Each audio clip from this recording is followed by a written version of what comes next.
pagelaran dan semua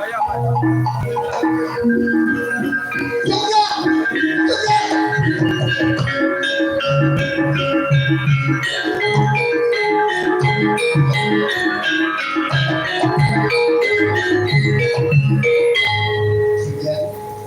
apa Bandung cangkemmu kok iso gembar-gembar kok aduan rumah samu duwe cangkem-cangkem dhewe ngono kok piye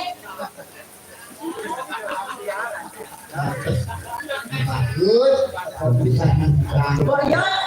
saorane nek sajane piantun kakung ki nimbali piantun putri ki yo sing alus nganggo irama lha ora ya bunga-bunga wis pales ini wis dadi ciri khas wong kok ciri kabeh untu aku ya wis ora duwe driji ya kare separo kan yo ciri kabeh yo kan piye Bandung gini ing kalenggan iki sliramu ndak prapekti mulo tak jarwani ana dawuhing para sepuh mbecah praja boyongane putri kula saka kuwi jroning kalenggan iki rakamu wis meking pati sawangen prajurit wis besar baseh kula kowe manut minangka dadi putri boyong kowe kok kurang ajar Bandung nek apa prajurit ladangku sepuh kok percaya arepku piye Bandung iki rai ya iki kanku kune keculeti wong marang den Paswira saiki menungso kok percaya terus piye nek aku paten pisan Bandung piye paten pisan piye aku meju kaya ngono mate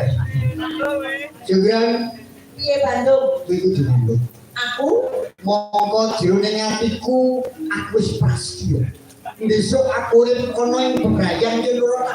secandingan lawan siramu enak wong loro ndak pilih mati kula sapa kuwi kudu manut karo kowe Bandung manut ya manut ya juga bocah nandi sakarku ini Bandung jengran manut aku kudu manut dadi bojomu ya aku kudu dadi bojomu jengran yen gue manut apa ini bakal tak taroso aku sopo lha ya ora ngerti kowe sapa lah iya Oh, ini toh. jengran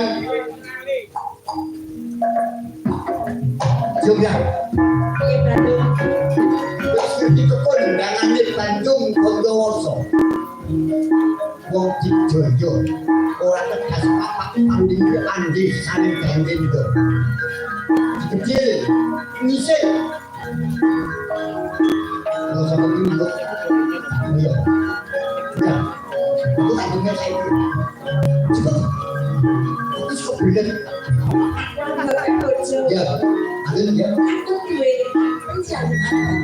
sehingga nah kaya ngono kuwi sing tak tapak kok mau-maune indika atur aku gelem kok bojo kan Mas pancen aku duwe lagi jamak lumrahnya wanita bahkan aku njuk garwa duweni bono wis utaramu takon kowe ora njaluk tumure mintang tawan bahkan ndak udane mu iya Bandung ya ora enak aku tenang aku ngerti kowe wong sing iya sing aja persen kok jadi persen oh ini dan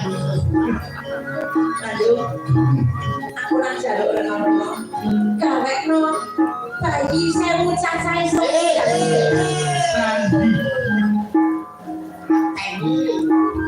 candi sewu cacahe sok dadi ya juga aku percaya mesti kamu iso ibu juga iki ora guyu juga ya bener yen panjenengan iki sing dadi kersamu aran jeneng sawetara bakal ndak nyesake cicit candi sing dadi punaki sawetara tunggu tak tunggu